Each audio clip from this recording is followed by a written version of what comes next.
Graça e paz do Senhor Jesus, meus irmãos. É muito bom poder estar compartilhando aí com vocês um pouco mais da Palavra de Deus.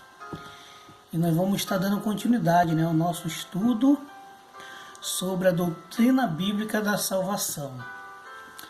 Já fizemos um vídeo falando sobre o esboço, o resumo de tudo que a gente vai falar nesse estudo. Depois fizemos um outro vídeo falando sobre a criação nessa doutrina bíblica. Depois falamos sobre o pecado. E hoje nós vamos estar falando especificamente sobre a providência de Deus. Então vimos como Deus criou o homem, vimos que o homem pecou, como aconteceu. E hoje nós vamos ver qual foi a providência que Deus tomou para resolver esse problema entre o homem e a sua criatura que ele criou com tanto carinho como a gente viu na criação. Vamos orar então, pedindo a Deus que nos abençoe. Santo Deus e eterno Pai, muito obrigado por mais essa oportunidade de podermos separar esse tempo para estudar essa doutrina tão importante que é a doutrina da salvação. Eu lhe peço, a Deus, que o Senhor possa me usar não somente como instrumento em suas mãos, para compartilhar a Tua Palavra, e que a Tua Palavra, Senhor, venha estar nos esclarecendo, nos mostrando a Tua vontade para nossas vidas. Eu quero pedir por todos esses que estarão me ouvindo, que o Senhor abençoe suas vidas, que o Senhor abençoe a família de cada um, que o Senhor esteja ajudando nos desafios que eles têm atravessado. E, ó Deus, espero que este aprendizado possa ajudá-los a compreender ainda melhor o Teu amor e a Tua graça maravilhosa para com a vida deles. Pois essa oração lhe faço, ó Deus, em nome de Jesus. Amém e amém. Vamos lá então? Então hoje o nosso assunto na doutrina bíblica da salvação é a providência de Deus.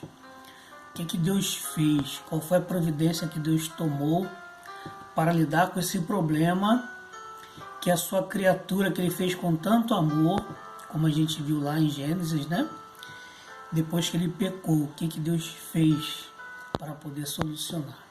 Então nós vamos ver aqui alguns textos bíblicos, tanto no Novo Testamento como no Velho Testamento, que nos ajuda a esclarecer um pouquinho melhor esse assunto. Então nós vamos estar trabalhando aqui principalmente 3 pontos principais. O primeiro é que Deus enviou o seu Filho. O segundo é que Jesus, o Filho de Deus, sofreu o preço da nossa libertação. E o terceiro é que através do seu sacrifício, Jesus aboliu a nossa condenação. Então vamos lá? Vamos prosseguir. Então o primeiro ponto da providência de Deus é que Deus enviou o seu Filho a esse mundo. E João 3,16, que é um versículo bastante conhecido, mas se você tiver com a sua Bíblia aí, aproveita para poder estar meditando também nesse texto da Palavra de Deus.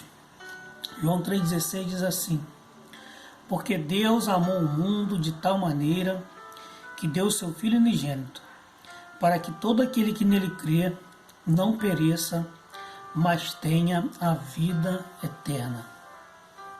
Amém? Então, o primeiro ponto que precisa entender é isso.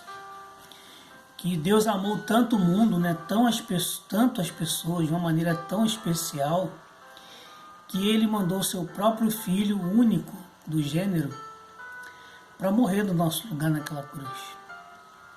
Para que a gente não viesse a perecer, não viesse a morrer, mas que a gente pudesse ter a vida eterna. Então, Deus tomou a iniciativa, Deus providenciou um plano maravilhoso, no qual o seu próprio Filho, que segundo a Bíblia diz que é o Emanuel, que é o Deus conosco, Ele mesmo se esvaziou, veio essa terra como filho para poder pagar o preço lá em nosso lugar. Então nós vamos ler o segundo ponto, Jesus, o Filho de Deus, sofreu o preço para a nossa libertação. Então vamos ler Isaías 53, 4 e 6, ele fala sobre isso. Eu queria convidar você a abrir também aí na sua Bíblia esse texto. Isaías 53, 4 e 6. Do 4 até o 6, né?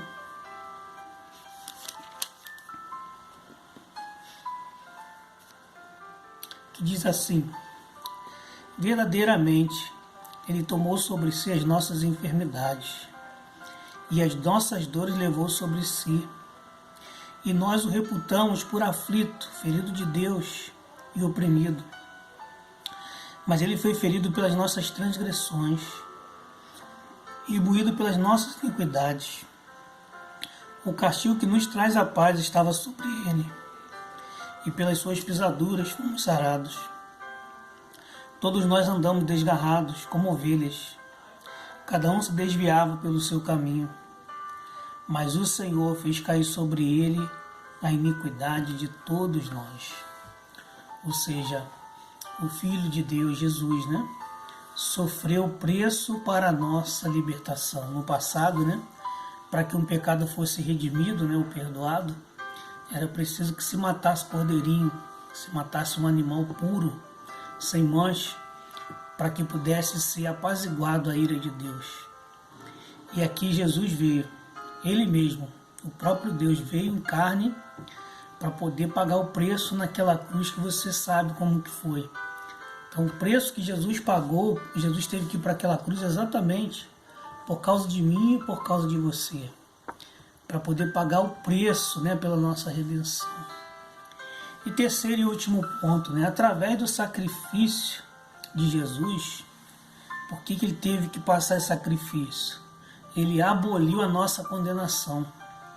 Porque todo mundo que comete um delito ou um crime, ele tem que ser condenado, ele tem que ser julgado e ser condenado. E no caso aqui, Jesus, Ele pagou o preço lá no meu lugar e no seu lugar, como está escrito ali no texto que a gente leu. E nós vamos ver aqui agora que através desse sacrifício, Jesus aboliu a nossa condenação. E o primeiro texto é Romanos capítulo 8, de 1 a 17. Eu convido você também a estar lendo comigo esse texto que fala sobre isso. Romanos 8, de 1 a 17. É um texto um pouco grande, mas vale a pena a gente ler e ver, né, como foi importante essa condenação dele. Olha o que diz aqui. Portanto, agora nenhuma condenação há para os que estão em Cristo Jesus, que não andam segundo a carne, mas segundo o Espírito. Porque a lei do Espírito de vida, em Cristo Jesus, nos livrou da lei do pecado e da morte. Porquanto, o que era impossível à lei, visto como estava enferma pela carne, Deus enviando o seu Filho em semelhança da carne, do pecado. Pelo pecado condenou o pecado na carne, para que a justiça da lei se cumprisse em nós, que não andamos segundo a carne, mas segundo o Espírito. Porque os que são segundo a carne inclinam-se para as coisas da carne, mas os que são segundo o Espírito para as coisas do Espírito. Porque a inclinação da carne é morte, mas a inclinação do Espírito é vida e paz. Porquanto a inclinação da carne é inimizade contra Deus, pois não é sujeita à lei de Deus, nem em verdade pode ser. Portanto, os que estão na carne não podem agradar a Deus. Vós, porém, não estáis na carne, mas no Espírito, se é que o Espírito de Deus habita em vós. Mas se alguém não tem o Espírito de Cristo, esse tal não é dele. E se Cristo está em vós, o corpo, na verdade, está pronto por causa do pecado, mas o Espírito vive por causa da justiça.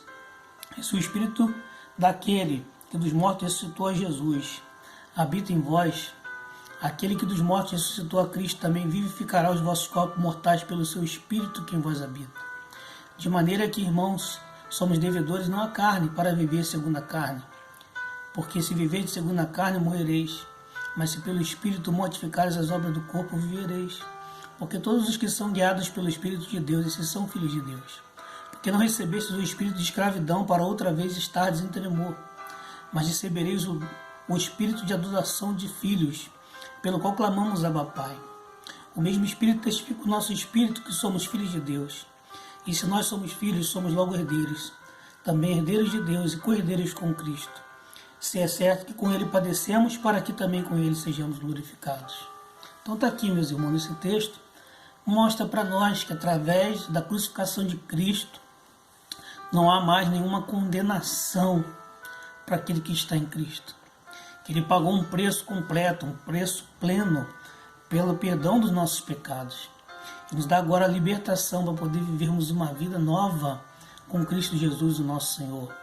Viver uma vida de novidade na presença de Deus. Viver uma nova vida realmente, cheia do Espírito Santo de Deus, que vai nos conduzindo a uma vida vitoriosa, a uma vida cheia da presença de Deus. Mas há mais um texto que eu queria compartilhar com vocês, que é Hebreus capítulo 9, versículo 11 a 14, que também fala sobre isso. Olha o que diz nesse texto de Hebreus 9, do versículo 11 ao 14. Mas vindo Cristo, o sumo sacerdote dos bens futuros, por um maior e mais perfeito tabernáculo, não feito por mãos, isto é, não desta criação, nem por sangue de bodes e bezerros, mas por seu próprio sangue. Entrou uma vez no santuário, havendo efetuado uma eterna redenção. Porque se sangue de touros e bodes, e a cinza de uma novilha esparzida sobre os imundos os santifica, quanto à purificação da carne, quanto mais o sangue de Cristo, para que, pelo Espírito eterno, se ofereceu a si mesmo imaculado a Deus, purificar as vossas consciências das obras mortas para servirdes o Deus vivo. Então está aqui, meus irmãos, muito importante esse entendimento que na providência de Deus traz para nós. Primeiro, que Ele enviou o seu Filho. Segundo, que Jesus, o Filho de Deus, sofreu o preço para a nossa libertação do pecado, de todo o mal. E através desse sacrifício, Jesus aboliu a nossa condenação. Não há mais nenhuma condenação para os que estão em Cristo Jesus. Amém? Que Deus nos abençoe. Vamos orar. Ó Pai, muito obrigado por mais esse entendimento acerca da doutrina da salvação. Que embora o homem foi criado à imagem e semelhança de Deus para viver em plena comunhão, ele pecou e se separou da presença de Deus. Mas nós te agradecemos porque o teu amor é tão grande e imutável que o Senhor não desistiu de nós. O Senhor mesmo veio a essa terra, enviando o seu próprio Filho Jesus para morrer em nosso lugar, para tomar, ó Deus, o preço da nossa libertação, para não nos ajudar a vencer, ó Deus, não sermos condenados, mas podemos, através de Jesus, obter o perdão, a redenção, a oportunidade de viver uma nova vida em Cristo Jesus. E por isso nós te agradecemos, ó Deus. Muito obrigado por tudo que Jesus fez por nós naquela cruz. Nos ajuda a valorizar isso cada dia mais, tanto no nosso dia a dia, como nos nossos relacionamentos. Pois essa oração eu faço, em nome de Jesus. Amém. Amém. Muito obrigado. Continue conosco. A gente vai estar nos futuros, falando também mais acerca da doutrina bíblica da salvação. Que Deus abençoe.